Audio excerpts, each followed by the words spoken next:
Gold trusted gold buyers తాకట్టులో ఉన్న బంగారాన్ని విడిపించి ఈ రోజు ఉన్న మార్కెట్ ధరకే కొనబడును. మరిన్ని వివరాలకు సంప్రదించండి 7710777720. ఆపరేషన్ సింధూర్ ద్వారా పాకిస్తాన్ ని మన భారత ఆర్మీ అల్లాడించేసింది. మన భారతీయుల యొక్క స్థైర్యాన్ని ధైర్యాన్ని నింపుకొని పాకిస్తాన్ ని ముచ్చమటలు పట్టించింది భారత ఆర్మీ. ఈ నేపథ్యంలోనే సీజ్ ఫైర్ అండర్స్టాండ్ పేరిట 9 టెర్రర్ క్యాంప్స్ లేపేశాం, ఆ తర్వాత 11 ఎయిర్ బేస్ లేపేశాం. కాబట్టి దిక్కుతోచని స్థితిలో కాళ్ల బేరాన్ని దిగిపోయి సీజ్ ఫైర్ అండర్స్టాండింగ్ అంటూ భారత్ దగ్గరికి కాళ్ల బేరానికి వచ్చింది పాకిస్తాన్. ఇనిషియేట్ చేసింది కూడా పాకిస్తానే.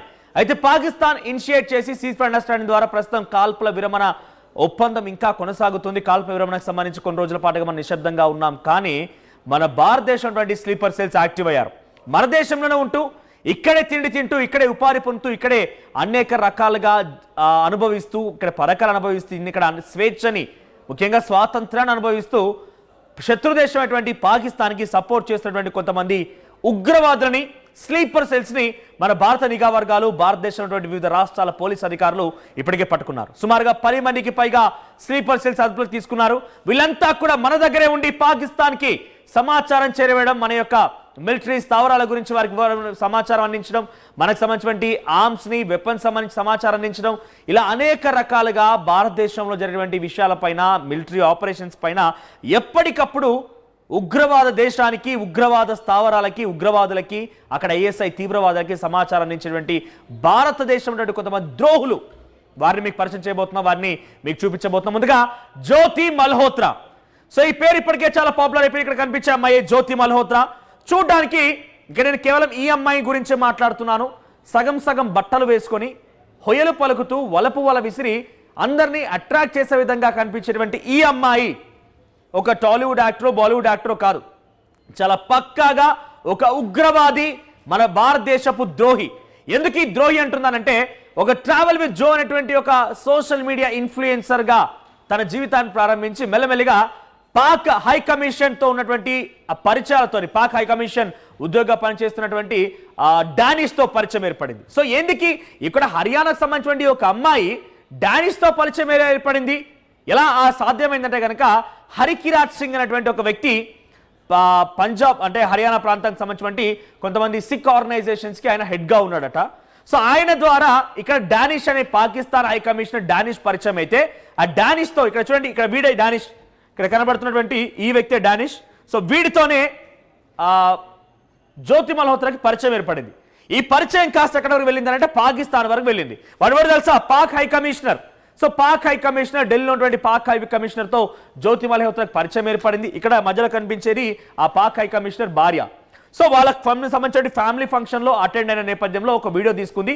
ఇప్పుడు ఈ వీడియోనే జ్యోతి మల్హోత్రా ఒక ద్రోహి అనేది నిరూపితమైన విధంగా మన భారత్ నిఘా వర్గాలు పసిగట్టడం కోసం ఉపయోగపడ్డ వీడియో ఇదే.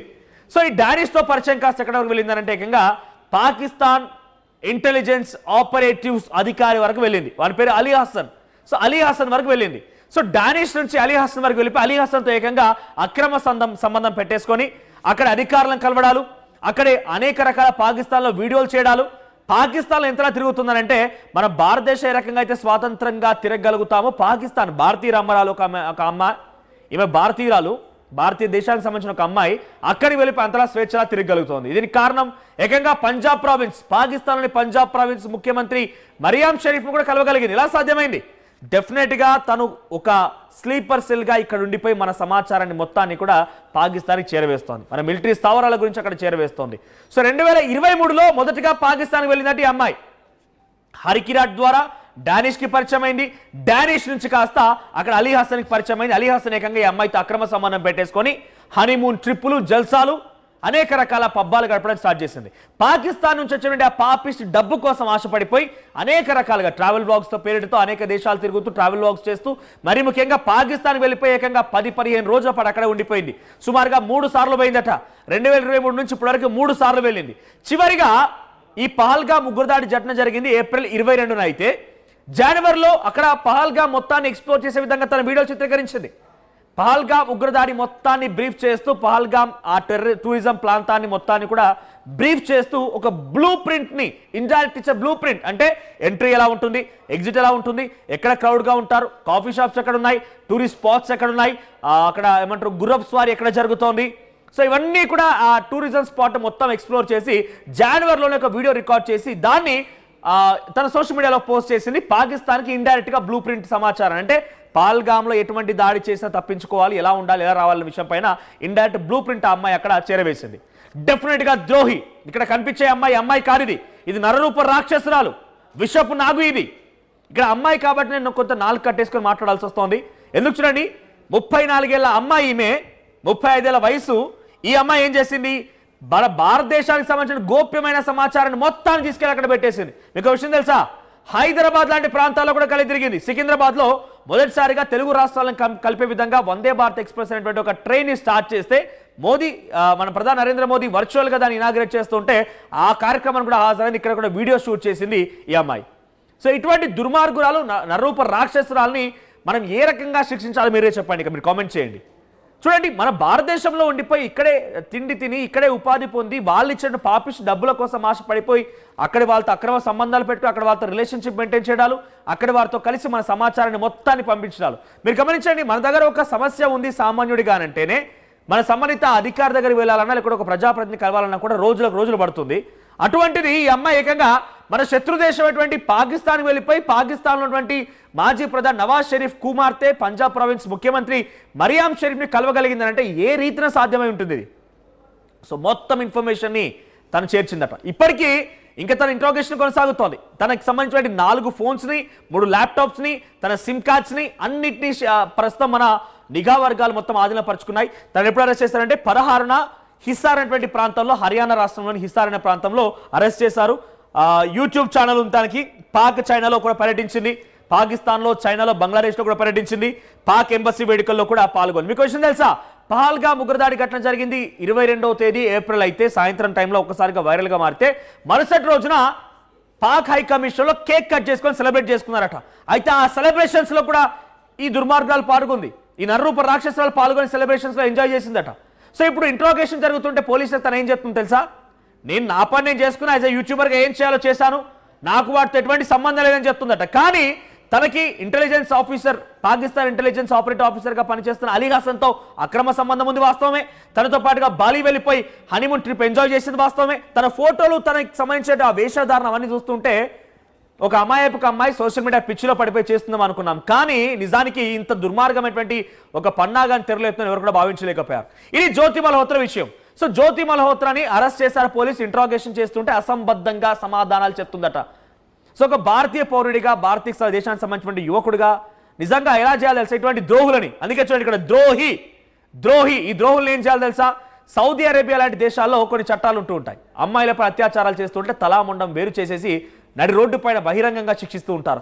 అటువంటి ఒక చట్టం అమలు చేయాలి కావచ్చు. ఎందుకంటే నా దేశంలో ఉండి మేరా భారత్ మహాన్ అని చెప్పాల్సినటువంటి మీరు పాకిస్తాన్ కోసం పనిచేస్తారా? పాకిస్తాన్ ఇచ్చే పాపిష్ డబ్బుల కోసం పనిచేస్తారా? ఆ పాకిస్తాన్ ఇచ్చే పాపిష్ డబ్బుల కోసం పనిచేసే దానికంటే ఇక్కడ మన జంతువులకు సంబంధించి మలం దీని బతికినా కూడా మీకు పుణ్యం దొరుకుద్దేమో. అటువంటి సాంప్రదాయ గల దేశం భారతదేశం, అటువంటి తెగింపు, ధైర్యం, స్థైర్యం అటువంటి దేశం భారతదేశం. మన భారతదేశంలో అమ్మాయి అక్కడికి వెళ్ళి పనిచేస్తుందంటే నిజంగానే వీళ్ళని ఏ రకంగా శిక్షించాలో చెప్పాను కదా, మీరు కూడా కామెంట్ చేయండి. ఇక నెక్స్ట్ దేవేందర్ సింగ్ అనేటువంటి ఒక కాలేజ్ స్టూడెంట్. సో వాడేం చేశాడంటే 23 ఏళ్ళ వాడికి ఇంకా పూర్తిగా 25 ఏళ్ళు ఉండలేదు. సో ఆ దేవేందర్ సింగ్ అనే వ్యక్తి కూడా ఈ రకంగా చేసి, అంతకంటే ముందు మరికొన్ని పేర్లు కూడా ఉన్నాయి ఇక్కడ. ఫలేక్షర్ మసీం, సూరజ్ మసీం, ఇద్దరు కూడా యువకులు. సో వీళ్ళు ఏం చేశారంటే డబ్బుకు ఆశపడి, పంజాబ్ రాష్ట్రానికి సంబంధించిన వాళ్ళు, సో పాక్ కంటోన్మెంట్ సమాచారాన్ని, ఫోటోల్ని మొత్తం కూడా పంపించేశారట. అమృత్సర్ ప్రాంతం నుంచి వచ్చిన వాళ్ళు 4న అరెస్ట్ అయ్యారు. సో వీళ్ళు కూడా ఈ రకంగానే పూర్తి సమాచారాన్ని వాళ్ళకి చేరవేశారట. నడి రోడ్డు పైన బహిరంగంగా శిక్షించాలి, మామూలు కాదు. వాళ్ళు ఇచ్చే డబ్బుల కోసం కేవలం ఆశపడిపోయి ఈ రకమైన పన్నాగాన్ని తెరలేపారు వీళ్ళు. నెక్స్ట్, సో ఈ రకంగా సుమారుగా ఇక్కడ తన పేరు వచ్చేసి గజాలా. సో గజాలా అటువంటి ఈవిడ పంజాబ్ రాష్ట్రానికి సంబంధించిన ఆవిడే. సో ఇక్కడ ఏమేం చేసింది తెలుసా, ఇక్కడ ఈమె డబ్బుకు ఆశపడిపోయి పాకిస్తాన్తో పరిచయాలు ఎలా ఏర్పడ్డాయి, పాకిస్తాన్తో పరిచయాలు అనే విషయంలో కూడా అనేక రకాలుగా వీళ్ళపైన విచారణ కొనసాగుతుంది. పాకిస్తాన్ ఇంటెలిజెన్స్ అధికారులతో Pakistan inter service of intelligence అని ఒకటి ఉంటుంది. సో అక్కడ ఐఎస్ఐతో సంబంధాలు ఏర్పాటు చేసుకొని, వారితో పరిచయం ఏర్పాటు చేసుకొని వాళ్ళు డబ్బులు ఇవ్వడం, వీళ్ళు ఇక్కడ నుంచి ఏం సమాచారాలు, మన పంజాబ్ ప్రాంతం నుంచి వచ్చినటువంటి ఆ పంజాబ్ ఉన్నటువంటి మిలిటరీ స్టేషన్ సమాచారాలు, మన ఆర్మీకి సంబంధించిన సమాచారాలు. మీకు విషయం తెలుసా, పహల్గామ్ ఉగ్రదాడి ఘటన తర్వాత పంజాబ్ నుంచి పెద్ద ఎత్తున యుద్ధ విన్యాసాలు చేస్తూ మన భారత ఆర్మీ ఎప్పుడైతే షురూ చేసిందో, పాకిస్తాన్పై యుద్ధానికి సన్నాహాలు రూపొందించిందో, ఆ ప్రతి ఇన్ఫర్మేషన్ని ఈ గజాల్ అనేటువంటి ఈ మహిళ పూర్తి సమాచారం చేరవేసిందట. తనని 11 అరెస్ట్ చేశారు. తనపై కూడా ఇప్పుడు ప్రస్తుతం ఇంట్రాగేషన్ కొనసాగుతుంది. నెక్స్ట్ సో ఇక్కడ 11 పంజాబ్లోని సేమ్ ఇద్దరు కూడా ఇక్కడ ఈయన యమీన్ మహమ్మద్ అనేటువంటి ఈవిడేం చేశాడంటే ఒక ఐటీ సంబంధించి టెక్కీగా ఉన్నారట. సో వాడు ఒక అప్లికేషన్ రూపొందించాడు డైరెక్ట్గా. సో ఒక అప్లికేషన్ రూపొందించి ఇక్కడ నుంచి ఎటువంటి సమాచారం అంటే కేవలం పాకిస్తాన్ సంబంధించినటువంటి ఐఎస్ఐ ఇక్కడ వీడు ఇద్దరు మాత్రమే యాక్సెసిబుల్ గా ఉండే విధంగా అప్లికేషన్ రూపొందించి ఆ అప్లికేషన్ ద్వారా ఇక్కడ ఫోటోలని వీడియోలని ఇన్ఫర్మేషన్ ని పాస్ చేయడం కోసం ఉపయోగించాడట ఈ అమీన్ మహమ్మద్ అనేటువంటి వాడు. సో ప్రతి సమాచారాన్ని మన దేశం నుంచి అక్కడికి చేరవేయడంలో వీడు కూడా చాలా కీలక పాత్ర పోషించాడు. వీడితో పాటుగా ఇందాక కనిపించిన గజాలా, అమీన్ మహమ్మద్ ఇద్దరు కూడా కలగలిసి ఈ యొక్క నిర్వాకానికి పాల్పడ్డారట. సో నెక్స్ట్ సో ఇక్కడ కనిపించినటువంటి నౌమాన్ ఇలా వీడు ఒక సెక్యూరిటీ గార్డ్. సుమారుగా 35 ఏళ్ల వయసు, 24 ఏళ్ల వయసే. ప్రాపర్ వచ్చేసి ఉత్తరప్రదేశ్, కానీ హర్యానా రాష్ట్రంలో సెక్యూరిటీ గార్డ్గా పనిచేస్తున్నాడు ఈ నౌమాన్ ఇలాహి. సో ఈయన ఏం చేశాడంటే సెక్యూరిటీగా ఉంటూనే డబ్బాషకు లోబడిపోయి, పాకిస్తాన్ చూపించిన డబ్బాషకు పడిపోయి అక్కడ అధిక మొత్తంలో నుంచి డబ్బులు వచ్చాయంట. ₹1, ₹2 చాలా పెద్ద మొత్తంలో డబ్బులు వచ్చాయంట. సో ఇక్కడ నుంచి డైరెక్ట్గా వీడికి సంబంధించిన ఒక బావుమరిది పరిచయం కాస్త పాకిస్తాన్ వారు వెళ్ళిపోయి దాంట్లో డబ్బులు వేయడం ద్వారా అనేక రకాల ఇన్ఫర్మేషన్ని బీయింగ్ ఏ సెక్యూరిటీ గార్డ్గా ఉంటూ ఏం చేశారంటే హర్యానా రాష్ట్రంలో ఉన్నటువంటి అక్కడ ఇన్ఫర్మేషన్ని, మిలిటరీ స్టేషన్స్ని, ఎయిర్ బేసెస్ని, వీటన్నిటి సమాచారాన్ని, ఫోటోలని ఎప్పటికప్పుడు షేర్ చేస్తూ ఉండేవాడు. పహల్గామ్ ఉగ్రదాడి ఘటన జరిగిన తర్వాత ఆపరేషన్ సింధూర్ మొదలైనప్పటి నుంచి సుమారుగా మే 7 నుంచి ప్రతి సమాచారాన్ని ఎటువంటి యాక్షన్ ఉండబోతోంది, మన భారత ప్రభుత్వం డిసిషన్ తీసుకుంది, మిలిటరీ యాక్షన్స్ ఏ రకంగా ఉన్నాయి, యుద్ధ విన్యాసాలు ఏ రకంగా జరుగుతున్నాయి, ఇలా ప్రతి ఇన్ఫర్మేషన్ కూడా చేరవేసే దాంట్లో ఒక సెక్యూరిటీ గార్డ్ వంటి నౌమాన్ ఇలాహ్ కూడా పనిచేశారట. నెక్స్ట్ సో ఇలా చెప్పుకుంటూ పోతే దేవేంద్ర సింగ్, ఇందాక చెప్పాను కదా దేవేంద్ర సింగ్, వీడొక చదువుకున్నటువంటి విద్యార్థి, 25 ఏళ్ల వయసు, MA పొలిటికల్ సైన్స్ చదువుతున్నాడు. పటియాలా దగ్గర ఒక కల్సా అనేటువంటి కాలేజీలో చదువుతున్నాడు. సో చదువుకునే విద్యార్థికి ఎలా పరిచయం ఏర్పడింది ఏం తెలియదు, కానీ వీడు కూడా సుమారుగా 2 సార్లు పాకిస్తాన్ వెళ్ళి వచ్చారట. పాకిస్తాన్కి వెళ్ళి అక్కడ పాకిస్తాన్ అధికారులతో కలిసి అక్కడ డబ్బులు తీసుకునే రకంగా ఇక్కడ చూడండి, ఇక్కడ ఫోటో చూస్తే మీకు అర్థమవుతుంది కదా ఎంత లావిష్గా లగ్జరియస్ లైఫ్ లీడ్ చేస్తున్నాడు అనేది. 7 స్టార్ హోటల్స్లో ఉండడం, తిరగడం, మన లైఫ్ స్టైల్ మొత్తం డిఫరెంట్గా ఉంటుందట. సో వీడు కూడా ఎప్పుడైతే జ్యోతి మల్హోత్రాని అరెస్ట్ చేశారు, అదే క్రమంలో వీడిపైన కూడా అనుమానం వచ్చింది. వీడు కూడా సోషల్ మీడియా ద్వారా పట్టుబడ్డాడు. వీడు తన ఫేస్బుక్ అకౌంట్లో ఒక పిస్తోల్తో ఉన్నటువంటి ఒక ఫోటోని షేర్ చేసిన తర్వాత పోలీసులు వాడిపై నిఘా పెట్టేసి వాడిని పట్టుకోవడం జరిగింది.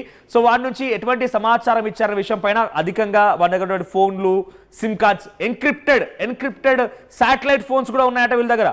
ఎన్క్రిప్టెడ్ శాటిలైట్ ఫోన్స్ ద్వారా కేవలం ఇక్కడ నుంచి వాళ్ళకి ఎవరు కూడా మధ్య హ్యాక్ చేసే అవకాశం కూడా ఉండదు. అటువంటి చైనీస్ మేడ్ శాటిలైట్ ఫోన్స్ ద్వారా కూడా ఇన్ఫర్మేషన్ మన దగ్గర నుంచి పాకిస్తాన్కి చేరవేసేవారట. సో ఒక చదువుకునే విద్యార్థి, security guard, social media influencer, techie, ఇలా ఇద్దరు చాలా మంది స్లీపర్ సెల్స్గా మారిపోయారు. అందుకే చెప్తున్నా పదే మీ చుట్టూ కూడా స్లీపర్ సెల్స్ ఉంటారు. వీళ్ళు ఎక్కడో బయట నుంచి రారు. పాకిస్తాన్ ఎప్పుడైతే కుప్పకూలిపోయిందో, పాకిస్తాన్ అల్లాడిపోయిందో, పాకిస్తాన్ ఓటమి చెందిందో అప్పటి నుంచి కూడా ఈ స్లీపర్ సెల్స్ యాక్టివ్ అయిపోయి మానవ బాంబులుగా, సూసైడల్ బాంబులుగా కూడా మారుతున్న పరిష్కారం పడుతుంది. తెలుగు రాష్ట్రాల్లో కూడా అటువంటి వాళ్ళు ఉన్నారు కదా. సో దేవేంద్ర సింగ్ అటువంటి ఒక విద్యార్థి రాడికల్గా మారిపోయి అనేక రకాలుగా వారిని ఇన్ఫ్లుయెన్స్ చేయడం స్టార్ట్ చేశాడు. ఆ తర్వాత ఇక్కడ మరొక వ్యక్తి, బిజినెస్ మ్యాన్, ఇక్కడ చూడండి వీడి పేరు షాజాద్. సో షాజాద్ అనే వ్యక్తిని కూడా రీసెంట్గా అరెస్ట్ చేశాడు. సో వీడు కూడా ఉత్తరప్రదేశ్ రాష్ట్రానికి సంబంధించినటువంటి వ్యాపారవేత్త రంగం, బడా బిజినెస్ మ్యాన్ కాదు. వాడు దొంగతనంగా స్మగ్లింగ్ చేస్తూ ఉంటాడట. కాస్మెటిక్స్, క్లాత్స్, చిన్న ఏమంటారు మినీ గూడ్స్ అన్ని కూడా స్మగ్లింగ్ చేస్తూ ఉంటాడట. అయితే వీడి విషయానికి వస్తే కనుక షాజాద్ అనేటువంటి ఈ దుర్మార్గుడు, నేను ఇక్కడ కొంత ప్లూరల్గా వాడుతున్నాను అంటే వీళ్ళ గురించి తప్పుగా మాట్లాడిన అపాలజైజ్, బట్ డెఫినెట్గా ఒక భారతీయ పౌరుడుగా నాకైతే రక్తం మరుగుతోంది. వీళ్ళంతా కూడా దేశానికి ఇంతలా ద్రోహం చేస్తారనే విషయం పైన నాకైతే కొంత ఇబ్బంది కలుగుతుంది. అందుకే ఇటువంటి భాషను ఉపయోగిస్తున్నాను. సో షాజాద్ అనేటువంటి ఈ వ్యక్తి స్మగ్లర్, వాడు బేసిక్గా ఒక స్మగ్లర్. సో వీడు ఒక స్మగ్లింగ్ చేయడమే కాకుండా ఏం చేశారు తెలుసా, మెన్ సప్లై కూడా చేశారు. అంటే ఇక్కడ నుంచి చాలా మంది యువకులని అక్రమంగా దొడ్డిదారిన బార్డర్ దాటించేయడం, ఆ తర్వాత అటువైపు నుంచి ఆ కాస్మెటిక్స్ని సేల్ చేయడం, డబ్బులు సొత్తు చేసుకోవడం, ఆ తర్వాత మెల్లమెల్లగా పాకిస్తాన్ ఐఎస్ఐతో సంబంధం ఏర్పాటు చేసుకొని చాలా మంది, ఒకరు కాదు ఇద్దరు కాదు, సుమారుగా వీరి బారిన పడిపోయి డబ్బుల ఆశ చూపించి 30 మందికి పైగా యువకులని పాకిస్తాన్కి ఇన్ఫార్మర్గా మార్చేశారట. వీడి పని కేవలం ఇన్ఫార్మర్గా మార్చడం, బిజినెస్ చేయడం, వాళ్ళకి ఇన్ఫర్మేషన్ పంపించడమే కాదు, ఇక్కడ వారిని సప్లై చేయడంతో పాటు ఇక్కడ ఎవరైతే ఇంకా స్లీపర్ సెల్స్ లాంటి వాళ్ళు ఉన్నారో వారందరికీ డబ్బులు సమకూర్చే పని కూడా ఈ షాజాదే చేశారట. సో ఉత్తరప్రదేశ్ సంబంధించిన ఒక బిజినెస్ మ్యాన్, వ్యాపారవేత్త ఈ దుర్మార్గానికి పాల్పడ్డాడు. సో ఇటువంటి వ్యక్తులు ఇంకా చాలా మంది ఉన్నారు. 30 మందికి పైగా వీడి బారిన పడిపోయి అంతా కూడా సమాచారం పాకిస్తాన్కి కూడా మొదలు పెట్టేశారట. ఆ తర్వాత ఇక్కడ తారిఫ్ అనే వ్యక్తి హర్యానా రాష్ట్రానికి సంబంధించిన వాడు. నూ జిల్లాకు సంబంధించిన వ్యక్తి ఐఎస్ఐ ఏజెంట్స్కి సైనిక స్థావరాల గురించి ఎప్పటికప్పుడు ఇన్ఫర్మేషన్ పాస్ చేస్తూ ఉండేవాడు. వీడు ఒక్కడే కాదు, వీటితో పాటుగా ఇదే నూ జిల్లాకు సంబంధించి మరో వ్యక్తి కూడా ఉన్నాడు. Yes, next Arman. సో ఆర్మాన్కి సంబంధించిన ఆర్మాన్ అనే వ్యక్తి కూడా ఆర్మాన్ అనే వ్యక్తి కూడా ఇదే హర్యానా రాష్ట్రానికి సంబంధించి నూ జిల్లాకు సంబంధించిన వాడు. సో వాడు కూడా ఇదే రకంగా దుర్మార్గానికి పాల్పడుతూ సైనిక స్థావరాల గురించి ఎప్పటికప్పుడు సమాచారం అందించేవాడట, పాకిస్తాన్కి సహకరించేవాడట. ఇలా ఒక్కరికారు ఇక్కడ కాదు, మళ్ళీ చెప్తున్నా, జ్యోతి మల్హోత్రా, దేవేందర్ సింగ్, నుమాన్ అలీ, అర్మాన్, తర్వాత షాజాద్, ఇలా తారిఫ్, మొహమ్మద్ యామిన్ మొహమ్మద్, గజాలా, తర్వాత ఇలా చాలా మంది. సో వీళ్ళంతా కూడా చేసింది ఒకటి, డబ్బు ఆశకి ఏది పడితే అది చేసేయచ్చు అన్నట్టుగా పాకిస్తాన్కి ఇన్ఫార్మర్లుగా మారిపోయి చాలా కీలకమైనటువంటి సమాచారాన్ని వాళ్ళకి అందజేశారు. ఇక్కడితో ఆగిపోలేదు, తెలుగు రాష్ట్రాల్లో కూడా ఉన్నారు. తెలుగు రాష్ట్రాల నుంచి సిరాజ్ అనే వ్యక్తి, విజయనగరానికి సంబంధించిన సిరాజ్, ఆ తర్వాత హైదరాబాద్, సికింద్రాబాద్ ప్రాంతానికి సంబంధించిన సమీర్. వీళ్ళంతా ఎలా చేస్తారు తెలుసా? క్లోజ్ మైండెడ్ అనేటువంటి ఒక సోషల్ మీడియా ప్లాట్ఫామ్స్ మనం సినిమాలో చూస్తుంటాం కదా. బహుశా కొన్ని తెలుగులో వచ్చేటువంటి ఇంటెలిజెన్స్ సినిమాలు, ఇండియా పాకిస్తాన్ మరియు యుద్ధానికి సంబంధించిన సినిమాల్లో కూడా మనం చూస్తుంటాం.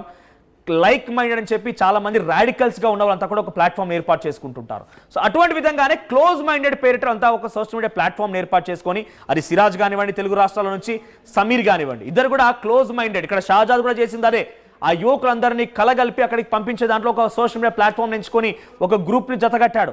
ఇక్కడ సిరాజ్ తర్వాత సమీర్ చేసింది అదే, క్లోజ్ మైండెడ్ అనేటువంటి పేరిట ఒక సోషల్ మీడియా ప్లాట్ఫామ్ ఏర్పాటు చేసుకొని రాజస్థాన్, హర్యానా, పంజాబ్, ఉత్తరప్రదేశ్, ఉత్తరాఖండ్ ఇలా వివిధ రాష్ట్రాలకు సంబంధించిన యువకులను కూడా దాంట్లో లాగే ప్రయత్నం చేసి వాళ్ళందరికీ అనేక రకాలుగా రాడికల్స్ ఆలోచన నింపి, సిరాజ్ ఏకంగా ఈ-కామర్స్ ప్లాట్ఫామ్స్ ద్వారా అనేక రకాల రా మెటీరియల్స్ అంటే మందుగుండు సామాగ్రిని తీసుకొని ఏ రకంగా మనం సూసైడల్ బాంబ్స్గా మారాలి, ఏ రకంగా మనం బాంబ్ బ్లాస్ట్ చేయాలి, దీనికి రిహార్సల్స్ చేయడం కోసం కూడా ఇద్దరు మాట్లాడుకొని విజయనగరం అవుట్స్కట్స్ని ఎంచుకున్నారట. ఆల్రెడీ రిహార్సల్స్ చేసిన తర్వాత మనం ఇక్కడ బ్లాస్ట్ చేయాలి, భారతదేశంలో అంటే within the country or within the states, Telugu స్టేట్స్లో ఏదో ఒక చోట మారణహోమం సృష్టించాలి, అవసరమైతే మానవ బాంబులుగా కూడా మారిపోవాలి. మరి వీళ్ళకి ఎలా వచ్చింది ఆలోచన? వీళ్ళంతా డైరెక్ట్గా ఒక ఉగ్రవాద సంస్థతో మద్దతుగా ఉన్నారు, ఉగ్రవాద సంస్థకి సపోర్టివ్గా ఉన్నారంటే అది కాదు. ఉగ్రవాద సంస్థతో సపోర్ట్ కాకుండానే కేవలం ఒక ఐడియాలజికల్ ప్రకారంగా వాళ్ళు చేసేటువంటి ఇన్ఫ్లుయెన్స్, వాళ్ళు చెప్పేటువంటి మాటలు ఇవన్నీ వినిపోయి రాడికల్గా మారిపోయి ఏకంగా సౌదీ అరేబియా నుంచి ఒక కుట్రదారుడు వాటితో సోషల్ మీడియా ద్వారా టైఅప్ అయిపోయి వీళ్ళంతా కూడా ఈ యొక్క పన్నాగానికి పడడం ప్రారంభించేశారు. ఒక్కరి కాదు, ఇద్దరు కాదు, ఇంకా చాలా మంది ఉన్నారు.